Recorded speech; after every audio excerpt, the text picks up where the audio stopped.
Hello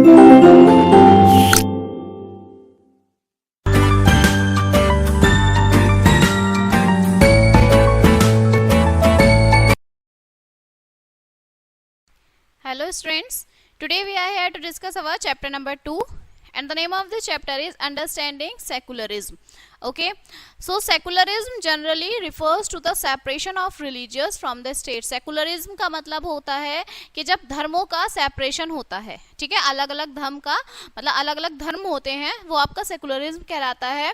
history has witness है, जो history है वो विटनेस है, ठीक है, all the gruesome discrimination, persecution, exclusion और torture done to people based on the religions they follow. जितने भी भेदभाव होते थे, ठीक है, एक्सक्लूजन होते थे, वो सब आपके जो है रिलीजन के ही बेस पर होते थे. इन द प्रेजेंट सिविल, आपके जो प्रेजेंट टाइम में जो सिविलाइज्ड है वर्ल्ड है, मैटर करता है. Like this can be strictly prevented to safeguard communities and protect a persons right. आज के टाइम में क्या करता है, पर्सन के जो अधिकार हैं उनको प्रोटेक्ट करता है. ठीक है, सबसे पहला है आपका what is Indian secularism. India में सेकुलरिज्म क्या है. जो इंडियन कॉन्स्टिट्यूशंस है आपका मैंडेट करता है कि that Indian state be secular. India के जो स्टेट्स हैं वो सेकुलर हैं. अकॉर्डिंग टू द कॉन्स्टिट्यूशन के according only a secular state can realise its objectives to ensure the following. सिर्फ वही स्टेट्स आपके रियलाइज कर सकते हैं जो सेकुलर स्टेट्स होते हैं. Okay, so that one religious जब जो पहली कम्युनिटी है आपकी religious community do not dominate other, वो दूसरों को डोमिनेट नहीं करेगी. ओके, सेकंड है that some members do not dominate other members of the same religious community. जो कुछ मेंबर्स होते हैं वो डोमिनेट नहीं कर सकते दूसरे मेंबर्स को अगर वो सेम रिलीजियस के हैं. Third one is that the state does not enforce, जो स्टेट है वो इन्फोर्स नहीं करेगा किसी भी पर्टिकुलर रिलीजन को. Not take away the religious freedom of individuals. Okay, the Indian state, जो इंडियन भारतीय स्टेट हैं वर्क करते हैं बहुत सारे वेरियस वेज टू प्रिवेंट करने के लिए अबव डोमिनेशन को. First it uses a strategy of distancing itself from the religion. सबसे पहले वो क्या करते हैं, स्ट्रेटेजी बनाते हैं डिस्टेंसिंग की. ठीक है, अपने आप ही स्ट्रेटेजी बनाते हैं वो. सेकेंड वन इज जो इंडियन स्टेट है इज नॉट रूल, जो इंडियन स्टेट रूल नहीं करता बाय रिलीजियस ग्रुप से. And not does it support any one religion, और ना ही वो किसी एक धर्म को जो है सपोर्ट करता है. इंडिया में जो गवर्नमेंट स्पेसेस हैं लाइक लॉ कोर्ट हैं, आपके पुलिस स्टेशन, गवर्नमेंट स्कूल्स हैं, offices are not suppose to display और प्रमोट एनी वन रिलीजन. वो भी किसी भी एक धर्म को प्रमोट नहीं करते. India adopted a strategy of separation the power of religion and the power of state. जो इंडिया है उन्होंने अडॉप्ट की गई है पावर, रिलीजन, धर्मों की सेपरेशन. ठीक है, मतलब धर्मों की जो पावर है वो उन्होंने स्ट्रेटेजी बनाई हुई है और द पावर ऑफ स्टेट, और वही किसी स्टेट की जो है पावर है is refers to this separation of religion from the state. ये क्या करता है, ये बताता है कि सेपरेशन ऑफ रिलीजियस स्टेट्स में, अलग अलग स्टेट्स में अलग अलग जो है वो रिलीजन है. Okay, next one is why it is important to separate religion from the states. अब ये क्यों जरूरी है कि जो धर्म है उनको सेपरेट करें स्टेट से. सो ये आपका इंपॉर्टेंट है फॉर अ कंट्री के लिए टू फंक्शन डेमोक्रेटिकली. ऑलमोस्ट जितने भी आपकी कंट्रीज हैं वर्ल्ड की में will have more than one religious group living in them. वहां पे बहुत ज्यादा, ठीक है, क्या रिलीजियस ग्रुप्स हैं. विद इन दीज, ये जो ग्रुप्स हैं आपके रिलीजियस ग्रुप्स हैं, there will most likely to one group that is in the majority. इसमें से कोई एक ग्रुप ऐसा होगा जो ज्यादा मेजोरिटी में होगा. ये जो मेजोरिटी रिलीजियस ग्रुप है has access to state power, state की पावर बढ़ाता है ये. Then it could quite easily use this power and financial resources to discriminate against and persecute persons of another religious. ये क्या करता है, ये जो आपका रिलीजियस ग्रुप्स होते हैं फाइनेंशियल आपकी रिसोर्सेज में पावरफुल देते हैं. ठीक है, डिस्क्रिमिनेट कर देते हैं, दूसरों को अगेंस्ट हो जाते हैं. ठीक है, और ये प्रोसिक्यूट करता है पर्सन्स को ऑफ द अदर रिलीजियंस के. जो आपका ये जो दिस ट्रेनी है ऑफ मेजोरिटी की could result in the discrimination, coercion and at times even the killing of religious minority. जो religious minority है वो भी खत्म हो जाती है. So जो majority है could quite easily prevent minorities from practicing their religious any form of domination. जो भी आपकी कोई भी फॉर्म होती है डोमिनेशन की वो बेस्ड होती है रिलीजन पे, is in violation of the rights that democratic society guaranteed to each and every citizen irrespective of the religion therefore जो आपकी ट्रेनिंग है मेजोरिटी की और जो आपका वायोलेशन है फंडामेंटल राइट्स का, दैट कैन वो रिजल्ट एक साथ उनका रिजल्ट आता है। वन रीजन है कि व्हाई इट इज इंपॉर्टेंट, क्यों जरूरी है सेपरेशन ऑफ स्टेट, स्टेट और धर्म का सेपरेशन क्यों जरूरी है एक डेमोक्रेटिक सोसाइटी में। Another reason is that it is important to separate religion from the state in democratic society, हमें उसका सेपरेशन करना चाहिए डेमोक्रेटिक सोसाइटी में, because we also need to protect the freedom of individuals to exit from their religion. हमें हमारे पास जो है freedom है, ओके हमारे पास अपने अकेले के पास भी फ्रीडम है कि हम जो करना चाहें हम वो कर सकते हैं, बिकॉज हमारे ये राइट्स हैं। ओके, एम्ब्रेस अनदर रिलीजन और to have the freedom to interpret religion teaching differently. आप जो धर्म के लिए पढ़ाते हैं वो भी अलग अलग तरीके से पढ़ा सकते हैं। टू अंडरस्टैंड इस पॉइंट को समझने के लिए let us take the practice of untouchability. एक एग्जाम्पल देख लीजिए, you might feel that you dislike this practice within Hindus. Hindus में जो है इस चीज़ को पसंद नहीं करते, ओके, therefore you want to try and reform it. However, अगर आपकी state power were in the hands, मतलब हिंदूज के हाथों में है, who support untouchability, जो untouchability को मानते हैं, then do you think that you would have an easy task to try and change this? तो क्या आपको ऐसा लगता है कि ये आपके लिए एक easy task होगा कि untouchability को आप खत्म कर दें? ठीक है, even if you were part of the, अगर आप dominant religious group का पार्ट हैं, you might face, तो आप क्या बहुत सारे resistance face करेंगे from fellow members of your community से। ये जो मेंबर्स हैं हु हैव कंट्रोल जो करेंगे स्टेट पावर को, might say that there is only one interpretation of Hindus. वो सिर्फ यही कहेंगे कि यहाँ पर सिर्फ हिंदूज का ही राज चलता है, हिंदू ही यहाँ पर एंटर कर सकते हैं, and that you do not have the freedom to interpret the this differently. फिर आप उस चीज में इंटरप्ट नहीं कर पाएंगे। Clear? Next one is secular state. So perhaps one way of preventing religious discrimination is to work together for mutual enlightenment. जब आप डिस्क्रिमिनेशन, रिलीजियस डिस्क्रिमिनेशन पे वर्क करते हैं एक साथ, तो आप में म्यूचुअल एनलाइटमेंट होना ज़रूरी है। एजुकेशन जो शिक्षा है वो एक तरीका है जो हेल्प करती है to change the mindset of the people, लोगों के माइंडसेट को बदल सकती है। Individual examples of sharing and mutual help वो कंट्रीब्यूट करती है कि वो प्री जस्टिस को रिड्यूस करे एंड सस्पिशन करे बिटवीन कम्युनिटीज के साथ। इट इज ऑलवेज, ये इंस्पायर करती है कि रीड करें स्टोरीज ऑफ हिंदूज की, जिसमें मुस्लिम्स को सेव किया था and Muslim saving Hindu in the midst of the deadly communal Riot. कि आपको ऐसी बुक पढ़नी चाहिए जिसमें आप स्टोरीज पढ़ सके कि हिंदुओं ने मुस्लिम्स को बचाया, मुस्लिम्स ने हिंदूज को सेव किया था। Okay, but it is unlikely that more education or the goodness of some persons will eliminate religious discrimination. लेकिन फिर भी कुछ लोग ऐसे होते हैं जो धर्मों में भेदभाव करते हैं। मॉडर्न सोसाइटी में जो स्टेट्स हैं हैव इनॉर्मस पब्लिक पावर है, how they function is bound to make a crucial difference to the outcome of any struggle to create a society less ridden with inter community conflicts and religious discrimination. अब जो modern society है उनके पास एक power होती है, अपनी जो functions होते हैं वहाँ पे क्रूशियल डिफरेंस होता है उनमें, ठीक है, स्ट्रगल करना पड़ता है एक सोसाइटी क्रिएट करने के लिए, लोगों में कॉन्फ्लिक्ट्स होते हैं, डिस्क्रिमिनेशन होते हैं। Okay, for this reason we need to see what kind of state is needed to prevent religious conflicts. अब कौन सा स्टेट ऐसा होगा जो धर्मों के नाम पर कॉन्फ्लिक्ट्स ना हो, वहाँ पर मतभेद ना हो, ठीक है, और वो रिलीजियस हार्मोनी को प्रोटेक्ट करे। So how should a state prevent domination by any religious group. अब कोई स्टेट जो है वो कैसे प्रिवेंट करेगा डोमिनेशन को। फॉर स्टार्टिंग में a state must not be run by the head of any particular religion. Starting में कोई भी अगर स्टेट है वो एक पर्टिकुलर रिलीजन के हेड पर नहीं स्टार्ट हो सकता।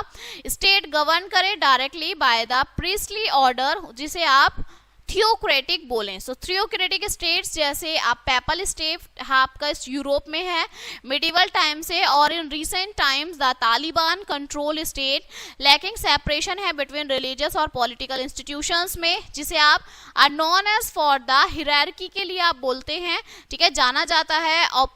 operations and recruitments to allow freedom of religious to members of the religious group। इसमें लोग जो हैं धर्मों से बिल्कुल फ्री हैं, ओके कोई भी पार्टिसिपेट कर सकता है, ग्रुप में कोई भी ऐड हो सकता है।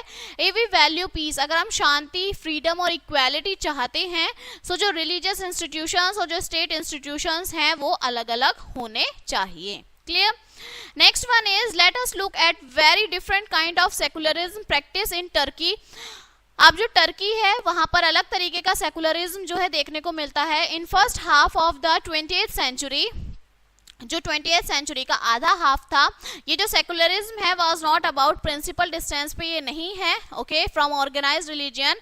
इंस्टेड ये इन्वॉल्व है एक्टिव इंटरवेंशन से एंड सस्पेंशन रिलीजन से। ओके ये जो वर्जन है सेकुलरिज्म का was propounded and practised by Mustafa Kemal Ataturk. Okay he came to power, ये जो सस्पेंशन हुआ था ये वर्जन है सेकुलरिज्म का जिसे प्रोपाउंडेड किया था मुस्तफा ने। ठीक है वो पावर में आए थे फर्स्ट वर्ल्ड वॉर के बाद। ठीक है ही वॉज डिटरमाइंड, उन्होंने देखा to put an end to the institution of खलीफा in the public life of Turkey.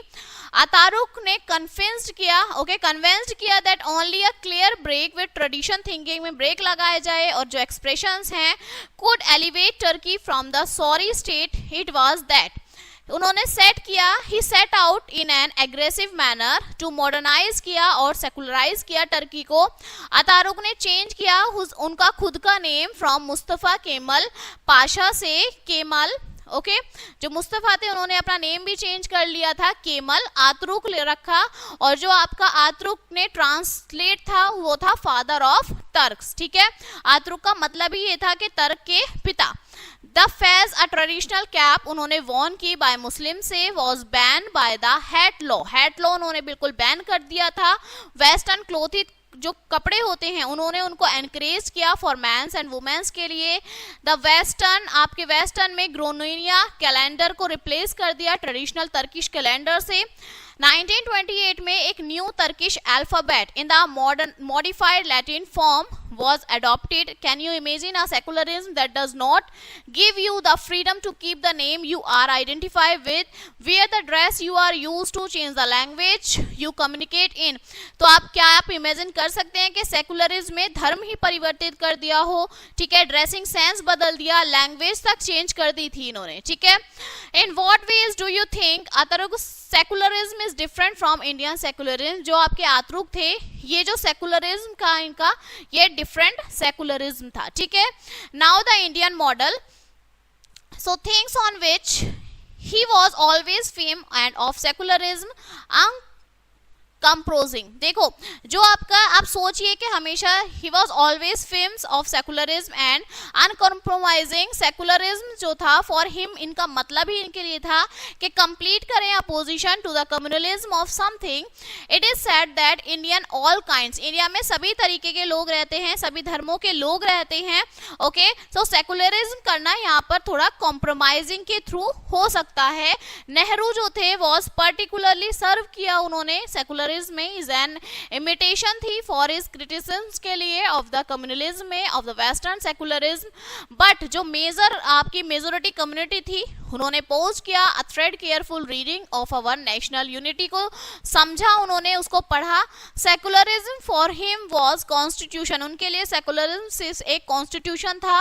Shows that this is not only a matter of principle, ये प्रिंसिपल का matter नहीं था, it was also not the case. Indian secularism जो था the only guarantee थी unity की और इंटीग्रिटी की इंडिया में इज फंडामेंटली डिफरेंट था 117 फ्रॉम वेस्टर्न सेकुलरिज्म से। Okay rationalise 2023 to 24 annual game ऑस्कलर्स। So political theory India secularism जो है डज नॉट फोर्स नहीं करती only a church state separation and the idea of inter religious equality को एक crucial है ये टू द इंडियन कॉन्सेप्शन के लिए।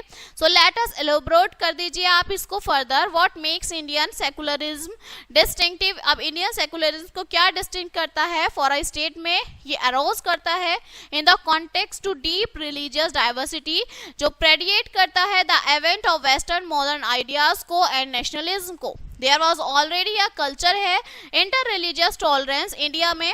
ठीक है However, we must not, हमें भूलना नहीं चाहिए कि जो टॉलरेंस है ये आपका कंपेटेबल है रिलीजियस डोमिनेशन के साथ. इट में अलाउ करता है ये कुछ स्पेस एवरीवन, सभी के साथ, बट सच ये जो फ्रीडम है ये आपका लिमिटेड है. Beside tolerance allows you to put up with people whom you find deeply repugnant. This is a great virtue. ये आपका एक अच्छा वर्च्यू है अगर जो सोसाइटी है वो रिकवर होती है from a major civil war से, but not in times of peace where peoples are struggling for equal dignity and respect. ये टाइम के साथ अगर चेंज हो तो अच्छा है, लेकिन लोगों को इस चीज के लिए आपको स्ट्रगल करना पड़े ये ठीक नहीं है. ठीक है. Do you remember the heated debate? आपने कभी रिमेंबर है, आपको याद है जो हीटेड डिबेट थी फ्रांस में ओवर द फ्रेंच गवर्नमेंट के थ्रू उन्होंने decision to ban the usage of religious, उन्होंने बैन करवा दिया था कि धर्मों का जो यूज हो रहा है इसको बंद किया जाए. नेक्स्ट आता है आपका criticism of Indian secularism. So जो इंडियन सेकुलरिज्म है आपका has been subjected to fierce criticism. What are the criticism, क्या है? So can you defend secularism from them? आप उसको क्या डिफेंड करेंगे? सबसे पहला आता है आपका anti religious. So first it is often argue है दैट के जो सेकुलरिज्म है वो आपका एंटी रिलीजियस है. Okay, we hope to have shown that secularism is against institutionalised religious domination. जो आपका सेकुलरिज्म होता है वो इंस्टीट्यूशनलाइज्ड रिलीजियस डोमिनेशन से बिल्कुल अगेंस्ट होता है, विपरीत होता है. This is not the same as being anti religious. ये एंटी रिलीजियस की तरह सेम नहीं है. सिमिलरली इट हैज बीन, ये आर्ग्यू करता है टू सम दैट सेकुलरिज्म जो है थ्रेटन्स रिलीजियन आइडेंटिटी है. However as we noted earlier, हमने देखा होगा कि जो सेकुलरिज्म है प्रमोट करता है रिलीजियस फ्रीडम को और इक्वालिटी को. हैंस ये जो आपका क्लियरली प्रोटेक्ट करता है रिलीजियस आइडेंटिटी को rather than threatens in. Of course it does undermine some forms of religious identity, those which are dogmatic, violent, fanatical, exclusivist and those which foster hatred of other religions. जो real question है is not whether something is undermined but whether what is undermined is इंट्रिसिकली वर्दी and unworthy. ठीक है. सो matter ये नहीं करता कि क्या हेटेड है रिलीजियस के. ओके, क्वेश्चन ये है कि समटाइम्स उसे समझा जाता है, समटाइम्स उसे नहीं समझा जाता. नेक्स्ट आता है आपका वेस्टर्न इंपोर्ट. सो सेकंड जो क्रिटिसिज्म है वो है आपका is that secularism is linked to Christianity. वो क्रिश्चियनिटी से जो है लिंक है, लोग जो है क्रिश्चियंस से लिंक है. Okay, that is the western. की जो वेस्टर्न है देयरफॉर अनसुइटेड है इंडियन कंडीशंस में. On the surface there is a strange complain है for There are millions of things in India today. India में बहुत सारी चीजें होती हैं from trousers to the internet and parliamentary democracy that have been origin in the West. जो सभी चीजें वेस्ट से ली गई हैं. So one response therefore could be, so what you heard a Europe complain that because zero was invented in India. क्या आपने कभी सुना है कि जो यूरोपियन थे उन्होंने कंप्लेन की थी कि जो बिकॉज जो जीरो है वो किसने इन्वेंट की थी? इंडिया ने इन्वेंट की थी. So they will not work with it. वो जीरो पर वर्क ही नहीं करते थे क्योंकि जीरो जो है दूसरी कंट्री ने इन्वेंट की थी. सो however this is a somewhat shallow response. The more important and relevant point जो है, सबसे इम्पोर्टेंट पॉइंट जो है कि is that for the state to be truly secular, जो स्टेट है वो बिल्कुल सेकुलर है, it must have end of its own. ये चीज़ें उन्हें ख़त्म करनी चाहिए, हमें खुद ख़त्म करनी चाहिए. जो वेस्टर्न स्टेट्स हैं वो सेकुलर हैं. when at an important level पर they change the control, वो कंट्रोल को बदल देते हैं established religious authority के over social and political life से. तो जो western model है secularism का is not therefore a product of the Christian world, वो आपका Christian world का product नहीं है. what of the claim that is western. अब क्लेम क्या है कि क्या वेस्टर्न है? तो जो म्यूचुअल एक्सक्लूजन है रिलीजन का, स्टेट्स का, जो सपोज करता है to be the ideal of western secular society is also not defining features of all the secular states. वो भी डिफाइन नहीं करते सेकुलर स्टेट्स को. जो आइडिया है सेपरेशन का can be interpreted differently by different society, वो इंटरप्रेट करता है अलग अलग सोसाइटी से. अ सेकुलर स्टेट जो है may keep a principle distance distance वो रखते हैं फ्रॉम द रिलीजियस में, जो प्रमोट करते हैं पीस को बिटवीन कम्युनिटीज के बीच में, and it may also intervenes करते हैं to protect the rights of specific community के राइट्स को प्रोटेक्ट कर सके। क्लियर? ये exactly is what has happen in India. ये सेम ऐसे ही है कि इंडिया में क्या हो रहा है, इंडिया इन्वॉल्व है अ वेरिएंट ऑफ सेकुलरिज्म में, that is not just an implant, नहीं है ये from the west on Indian soil से। फैक्ट इज दैट, फैक्ट ये है कि जो सेकुलरिज्म है हैज, जिसमें वेस्टर्न और नॉन वेस्टर्न ओरिजिन दोनों है।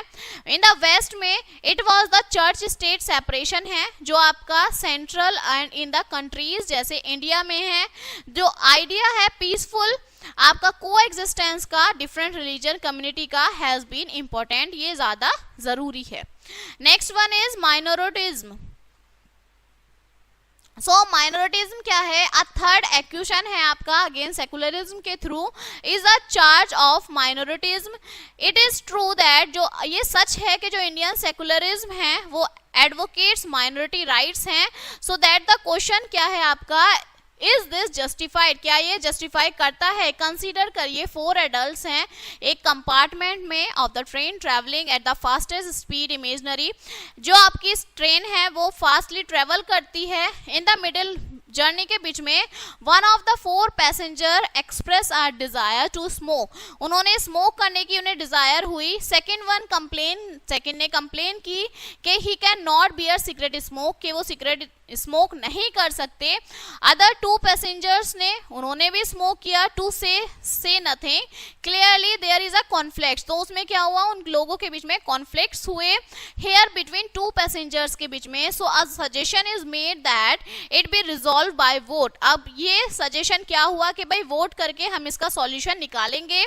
2 mild smokers go along with the addict and the non smokers is defeated by the margin of 2 votes. 2 लोग जो थे वो एडिक्टेड थे, सो वो स्मोकिंग के लिए गए, और जो नहीं थे वो उनके 2 मार्जिन से क्या हुआ, वो डिफीट हो गए। सो जो पर्सन थे माइनॉरिटी में वो लॉस हो गए, बट जो रिजल्ट था वो इसका अपीयर फेयर था, बिकॉज जो प्रॉपर डेमोक्रेटिक प्रोसीजर है उन्होंने अडॉप्टेड किया, बाय कॉमन एग्रीमेंट से फॉलो किया। Okay, now later the situation up by bit. Suppose that जो नॉन स्मोकर थे वो सफर, उन्हें अस्थमा हो सकता था, ठीक है, या अस्थमा था, सफर कर रहे थे वो अस्थमा से। स्मोकिंग जो है इंड्यूस करती है लाइफ थ्रेटनिंग अटैक को इन हिम। हिज प्रेफरेंस, उनका सबसे पहले प्रेफरेंस जो था that the other person does not smoke expresses now his fundamental और वेरी अर्जेंट इंटरेस्ट। उनका वो सबसे पहले यही चाहते थे कि जो दूसरे लोग हैं वो स्मोक ना करें, ठीक है। So would the procedure previously followed or going with the decision of the majority be fair in such a context. अगर जो उनका डिसीजन था मेजोरिटी में जाता तो वो ज्यादा अच्छा होता। So do you not think that जो addicted smokers हैं should refrain till the train reaches its destination? You will agree that when it comes to fundamental interest, voting as the democratic procedure is inappropriate. जो यही चीजें हमारी democratic में होता है कि जो प्रोसीजर है वो इनएप्रोप्रिएट होता है, ठीक है। A person has a prior rights to the satisfaction of his or her significant interest. जो लोग हैं वो अपने satisfaction के according अपने interest में आपके significant होते हैं, जो hold करते हैं true of individuals, hold करते हैं communities को। most fundamental जो interest है minorities का must not be harmed and must be protected by the constitutional law. वो क्या करता है, protect करता है constitutional laws के through. Okay, so this is exactly how it is in the Indian constitution. अब ये सेम ही इंडियन कॉन्स्टिट्यूशन में होता है। जो माइनॉरिटी राइट्स हैं वो आपके जस्टिफाइड होते हैं as long as these rights protect their fundamental interest, और वही फंडामेंटल इंटरेस्ट को प्रोटेक्ट करते हैं।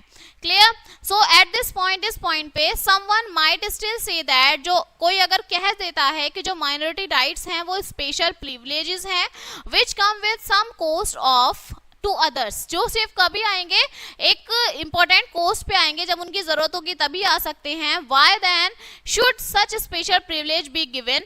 ऐसे प्रिविलेजेस क्यों नहीं दिए जाते हैं? This question can be best answered by another example. अब दूसरे एग्जांपल से इस क्वेश्चन का आंसर देखिए। कंसीडर करिए that a film is being shown in an auditorium on the first floor. Film है कोई, वो फर्स्ट फ्लोर पर दिखाई जा रही है। सो जो ऑडिटोरियम है वो आपका एक्सेसिबल है बाय द स्टेयरकेस से। एवरीवन, हर कोई फ्री है कि वो टिकट खरीदे, गो अप द स्टेयर से जाए और फिल्म को देखे। और are they, is everyone really free, क्या सब फ्री हैं? सपोज करिए that among avid film goers are some old peoples, कुछ उसमें ओल्ड लोग भी होंगे। Some who have recently broke a leg, कुछ ऐसे होंगे जिनकी लेग जो है ब्रोक हो गई होगी। And others who have long been physically challenged, कुछ फिजिकली आपके चैलेंज होंगे। So none of them can really climb up the stairs, हर कोई जो है सीढ़ियों से ऊपर नहीं जा सकता।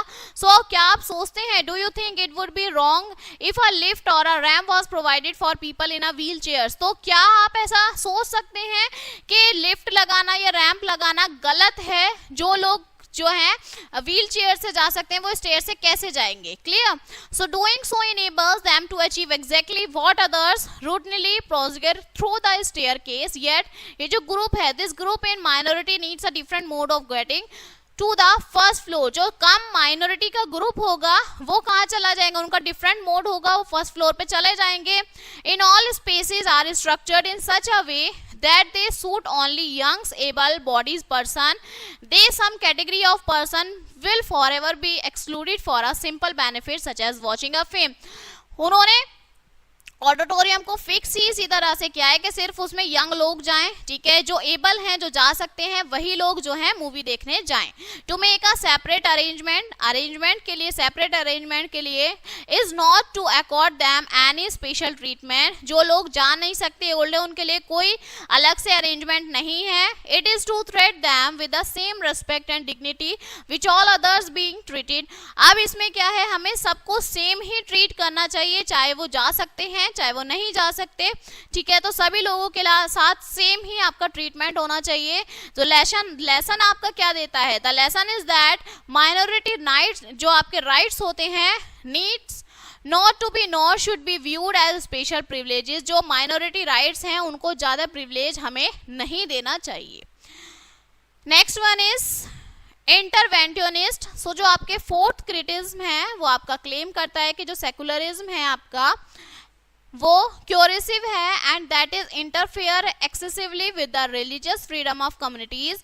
जो आपका मिसरीड्स इंडियन सेकुलरिज्म इसे आप कहते हैं। It is true that by rejecting the idea of separation as mutual exclusion के थ्रू, जो सेपरेशन का आइडिया रिजेक्ट होता है, इंडियन सेकुलरिज्म रिजेक्ट करता है नॉन इंटरफेरेंस इन रिलीजन में, but it does not follow that it is excessively interventionist, लेकिन वो उसे फॉलो नहीं करता, ठीक है। इंडियन सेकुलरिज्म फॉलो करता है कॉन्सेप्ट ऑफ प्रिंसिपल डिस्टेंस, जो अलाउ करता है नॉन इंटरफेरेंस में। Besides interference need not automatically means cohesive intervention.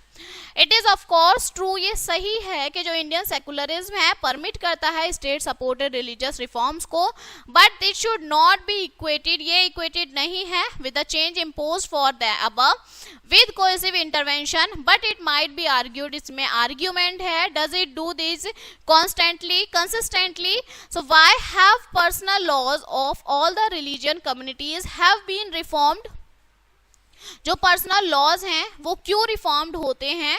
Okay, so this is the big dilemma facing है इंडियन स्टेट्स के लिए। सेकुलरिज्म जो है might see the personal law, वो देखते हैं, ठीक है, जैसे लॉज हैं कंसर्निंग मैरिज के, इनहेरिटेंस, अदर फैमिली मैटर्स हैं जो आपके गवर्न होते हैं अलग अलग रिलीजियंस में, एज मैनिफेस्टेशन है कम्युनिटी स्पेसिफिक राइट्स में जो प्रोटेक्ट करते हैं कॉन्स्टिट्यूशन को। और he might see these laws as an affront to the basic principles of secularism on the ground that they treat women unequally, women's को unequally treat करते हैं and therefore unjustly। personal law जो है वो देखा जाता है manifestations के through of freedom from inter-religious domination में और as instances of intra-religion domination। सच ये जो आपका internal conflicts हैं ये part हैं और parcel हैं any complex doctrine के, but they are not something that we need to live it with forever। personal law जो हैं वो आपके रिफॉर्म्ड हैं इन such a way that they continue करते हैं आपके एक्सेम्प्लीफाई बोथ माइनॉरिटी राइट्स को और इक्वालिटी को बिटवीन मैन एंड वुमेन में, बट सच ये जो रिफॉर्म्स हैं should neither be brought about the state, ये स्टेट से भी खरीदे नहीं जा सकते और किसी ग्रुप कोइजन से भी नहीं, nor should the state adopt a policy को, जो स्टेट है वो इस पॉलिसी को अडॉप्ट नहीं कर सकते टोटल डिस्टेंस में। जो स्टेट है मस्ट एक्ट एज अ, ये एक फैसिलिटेटर के थ्रू वर्क करता है बाय सपोर्टिंग लिबरल और democratic voices within every religion, हर एक धर्म में। नेक्स्ट है वोट बैंक पॉलिटिक्स। अब ये वोट बैंक पॉलिटिक्स क्या है? So fifth there is the argument है कि जो सेकुलरिज्म है वो एनकरेज करता है पॉलिटिकल्स को वोट बैंक के लिए as an empirical claim. This is not entirely false, ये पूरी तरीके से गलत नहीं है। However, we need to put this issue in perspective, हमें इस इशू को पर्सपेक्टिव में रखना चाहिए, ज़रूरी है ये। First in that democratic politicians जो हैं बाउंड होते हैं टू सीक वोट्स के लिए, दे एक पार्ट होता है उनकी जॉब का, and this is what democratic politics जो है वो लार्जली है। टू ब्लेम अ पॉलिटिशियन को ब्लेम करने से पहले, ठीक है, for pursuing a group of people और आपको promising to initiate a policy with the motivation to secular these votes is unfair। हमें पॉलिटिशियंस को ही ब्लेम नहीं करना चाहिए, हमें ये देखना चाहिए कि भाई आप मोटिवेट किस तरह से आप वोट दे रहे हैं, किसको वोट दे रहे हैं। रियल क्वेश्चन क्या है? इज वॉट प्रीशियसली, कि जो वोट है वो कहाँ जा रहा है। Sought for, is it to promote solely with his self interest और पावर, और Is it also for welfare of a group in questions? Is the group जिसे आप ग्रुप को वोट दे रहे हैं which voted for the politicians does not get any benefit from this act, उन्हें इस act से कोई बेनिफिट नहीं होता, then surely जो politicians हैं वो blamed होते हैं। If secular politicians जो हैं how sort the votes of minority also manage करते हैं to give them what they want, वो क्या चाहते हैं, then this is a success। ये सक्सेस है आपका सेकुलर प्रोजेक्ट्स में जो एम करता है after all to also protect करता है द इंटरेस्ट ऑफ माइनॉरिटीज के इंटरेस्ट को, ठीक है। But what if the welfare of the group in questioning is sought at the cost of welfare and rights of other groups? What if the interests of the majority are undermined by this secular politics? अब क्या interest है majority का जो undermine होता है secular politics में? So then a new injustice जो है बॉर्न होता है। But can you think of such examples, क्या आप सोच सकते हैं? नॉट वन और two but a whole a lot of them such that claims that the whole system is switched in favour of minority. सिर्फ एक नहीं, दो नहीं, पूरा जो सिस्टम है वो माइनॉरिटी के फेवर्स में होता है। Okay, so if you think hard, अगर आप इसे हार्ड समझते हैं, you might find that there is a little evidence, एक छोटा सा एविडेंस है that this has happened in India, कि ये इंडिया में होता है। In short, there is nothing wrong with vote banks politics such as, vote banks में कुछ गलत नहीं होता, but only with the worm of vote bank politics they generate injustice, वो generate कर देते हैं injustice को। The mere fact क्या है कि जो सेकुलर आपकी पार्टीज हैं वो यूटिलाइज करती हैं वोट बैंक्स को, इज नॉट रोबलसम। ऑल द पार्टी, जितने भी पार्टीज हैं, do so in relation to some social groups, उनके एक सोशल कुछ ग्रुप्स होते हैं, ठीक है। Next one is impossible project. So जो फाइनल आपका क्लिनिकल क्रिटिज्म है वो माइट बी दिस, यही है। ओके, सेकुलरिज्म जो है कैन नॉट वर्क नहीं करता, क्योंकि ये ट्राई करता है to do much to find a solution to an intractable problem, वो उसका सॉल्यूशन मांगता है। So what is the problem? Problem क्या है? सो जो लोग हैं डीप रिलीजियस के, difference will never live together in a peace, वो एक साथ शांति से नहीं रह सकते। Now this is an empirically false claim, ये बिल्कुल गलत क्लेम है। जो हिस्ट्री है इंडियन सिविलाइजेशन की शो करती है, this kind of living together is रीज, आपके जो लोग हैं सब एक साथ रहते थे, ये आपके रीजनेबल है। इट वाज ये realised every as well to, जो आपका ओटोमन एम्पायर था वो आपका स्टीयरिंग एग्जाम्पल है। बट नाउ जो क्रिटिक्स हैं must might say that coexistence है अंडर कंडीशन ऑफ इनइक्वालिटी में वॉज नीडेड पॉसिबल। एवरीवन, हर कोई जो है कुड फाइंड अ प्लेस, एक जगह चाहता है इन अ हायरार्की अरेंज्ड ऑर्डर में। जो पॉइंट है they claim is that they will not work today when equality is increasingly become a dominant cultural value. अब जो इक्वालिटी बढ़ती जा रही है सो ये इसमें क्या हो रहा है, आपका डोमिनेटिंग कल्चरल वैल्यू ये बनती जा रही है. देयर इज अनदर वे, दूसरा तरीका है जहाँ पे जो रेस्पॉन्ड करते हैं क्रिटिसिज्म को. Far from pursuing an impossible objectives, Indian secularism जो है मिरर करता है future of the world. Great experiment जो है इज बीइंग कैरिड आउट होते हैं इंडिया में, watched with razor sharp eyes and with great interest by the whole world. It is doing so because, ये सब क्यों हो रहा है, with the migration of peoples from the former colonies to the west and the increased movement of people across the globe with the intensification of globalization. Europe and America and some parts of the Middle East are beginning to resemble India in the diversity of cultures and religions which are present in the society. अब हमारी ये सब चीज़ें क्यों आ रही हैं, क्योंकि लोग जो हैं वो बाहर जाते हैं, यूरोप जाते हैं, अमेरिका जाते हैं, वहाँ की कल्चर को अडॉप्ट करते हैं, ठीक है, वहाँ से सीखते हैं. मिडिल ईस्ट का जो पार्ट है वो रिजेंबल हो रहा है इंडिया के अंदर, कल्चर्स हैं, रिलीजन्स हैं, ये सब जो है डाइवर्सिटी हो रही है, ठीक है, जो आज की सोसाइटी में प्रेजेंट होते हुए दिख रहे हैं. ये जो सोसाइटीज हैं वॉचिंग करती हैं फ्यूचर को ऑफ द इंडियन एक्सपेरिमेंट के थ्रू विद कीन इंटरेस्ट के साथ, ठीक है.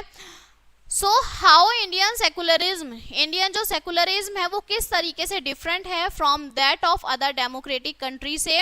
सो जो स्ट्रिक्ट सेपरेशन है बिटवीन रिलीजियन और दो स्टेट का इन अमेरिकन सेकुलरिज्म में, वाइल इन इंडियन सेकुलरिज्म जो स्टेट है वो आपके इंटरवेन है इन रिलीजियस अफेयर्स के through.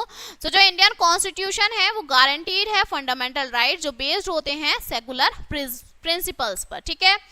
Next one is what secularism bring along. अब कौन सा सेकुलरिज्म जो है वो बिल्कुल अकेला है. सो सबसे पहले है आपका religious freedom. So religious freedom is that कि living in a secular state में रहना हैज न्यूमरस बेनिफिट्स हैं, और रिलीजियस फ्रीडम जो है वो इज वन ऑफ दैम. उसमें सबसे पहले है जो लोग हैं वो फ्री हैं, लोग फ्री रहते हैं फॉलो करने के लिए रिलीजन को ऑफ देयर चॉइस, अपने पसंद के, एंड नॉट फॉलो एनी, और किसी को फॉलो नहीं करते. जो राइट्स हैं टू फॉलो और टू बी एंटायरली, वो लोग फ्री हैं फ्रॉम एनी रिलीजन कि वो कोई भी धर्म अपना सकते हैं, कोई भी धर्म को मान सकते हैं. With the individual residing a secular state, वो किसी भी स्टेट में रहें वो किसी भी धर्म को मान सकते हैं. सबसे पहले तो ये इस चीज में वो फ्रीडम है. फेयर डिसीजन मेकिंग, सो जो इंडिपेंडेंस है स्टेट में फ्रॉम द रिलीजियस ग्रुप के थ्रू इंश्योर करता है fair decision which making which is aimed at equal treatment होगा फॉर ऑल द सभी धर्मों के साथ और नॉन रिलीजियस ग्रुप के साथ. नो रिलीजियस कम्युनिटी, कोई भी जो रिलीजियस कम्युनिटी है वो प्रेशर अप्लाई नहीं कर सकती स्टेट पर to make decisions in their favour, कि वो अपने फेवर में डिसीजन बोले. Third one is freedom of speech. Speech देने की फ्रीडम है. जो आइडियोलॉजी है सेकुलरिज्म की ये इनेबल करती है लोगों को कि वो एक्सप्रेस करें अपने ओपिनियंस बिहाफ फ्रीली, बिल्कुल फ्री होके बताएं कि वो क्या सोचते हैं. As in a secular state में कोई भी धर्म, नो जो रिलीजियस ग्रुप है वो एक्सट्रीट प्रेशर नहीं कर सकता डोमिनेंस पे. This has an enhancing effect है ये on the right to speech में. In a democratic secular state में जो जितने भी आइडियाज और जो ब्रीफ्स हैं वो एक्सप्रेस्ड होते हैं बिना फियर, बिना डर के और बिना हेजिटेशन के. So finally this chapter is finished now, okay, and we will meet on the next chapter. So thank you.